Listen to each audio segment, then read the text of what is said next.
Hi everybody, welcome to minerals.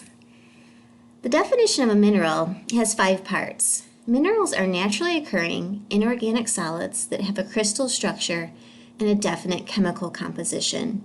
Some examples of minerals are spherulite and turquoise. The first part of the definition is that minerals have to be naturally occurring. Naturally occurring means that it's an object that's found naturally on the earth.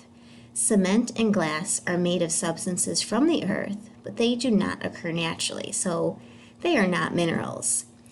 Minerals have to be something that is not made by humans, like borax and cinnabar. Second, they have to be inorganic. Inorganic means that it's not formed from living things or the remains of living things. So, like coal is made of the remains of dead plants and animals, so that's considered organic and it's not a mineral.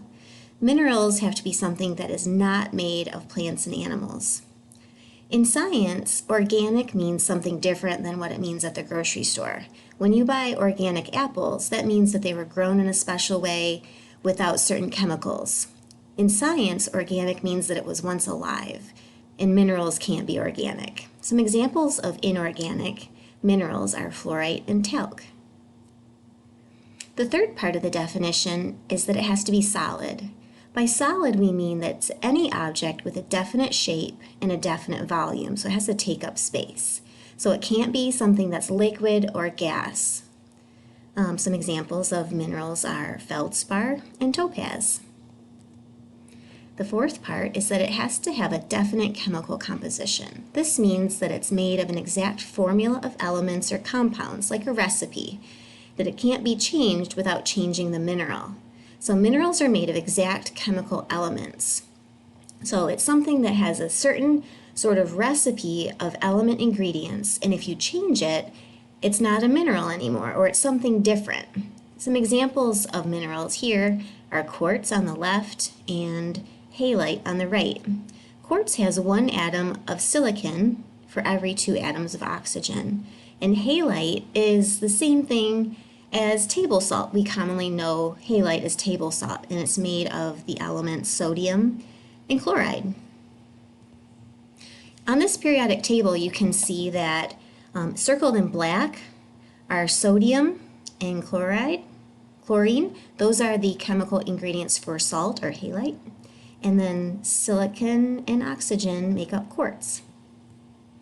So you have a mission. In a second, you're going to pause this video, go to your kitchen and wash your hands. You're going to find halite, and if you have sugar, find some of that too.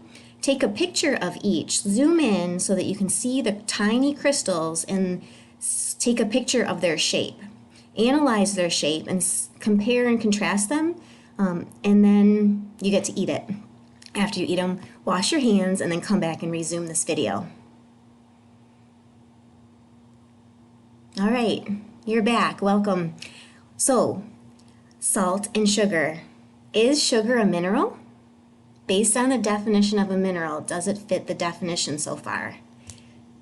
No, it comes from a plant, so it's organic. Minerals have to be inorganic.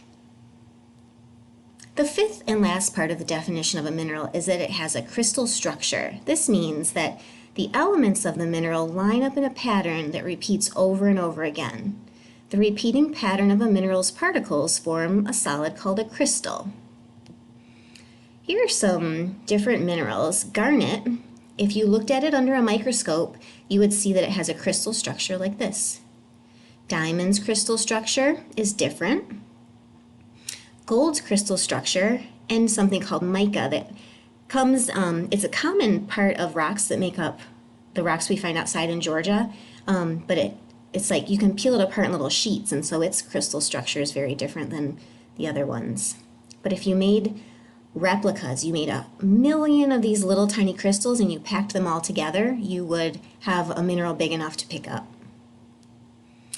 And the crystal structure of minerals is very fascinating. They come in all different shapes and sizes. I really like this one. It has a cool name, wolfenite. And this stibnite looks like it's kind of prickly. Pyrite. Does anybody know the common name for pyrite? If you do, email it to me. All right, so are minerals like a cake? Let's find out. On this activity, I want you to give me a thumbs up or a thumbs down if you think that a mineral is like a cake as we go through each part of the definition. So, can you compare a mineral to a fruit cake? I know fruit cakes are not everybody's favorite, but we're just going to go with it. So, thumbs up, thumbs down. Are cakes naturally occurring? No, we make cakes. Minerals form naturally, so we don't make them. Cakes are not like minerals in this way. Are cakes organic? Yes. Are cakes inorganic? No. Fruit cakes are made of flour, eggs, sugar, fruit. All of these things are organic. They come from plants and animals. Minerals do not come from plants and animals. They are inorganic. So cakes are not like minerals in this way. Are cakes solids? Yes. Can you imagine having a liquid cake? That would not be good. Do cakes have a definite chemical composition? Yeah, they do, right? Think of it this way. It's like a certain ingredient. If you change the ingredients and you change the recipe, it's something different. You can't call it a fruit cake. If you substitute chocolate chips, you can't call it a fruit cake. So cakes and minerals have a definite chemical composition.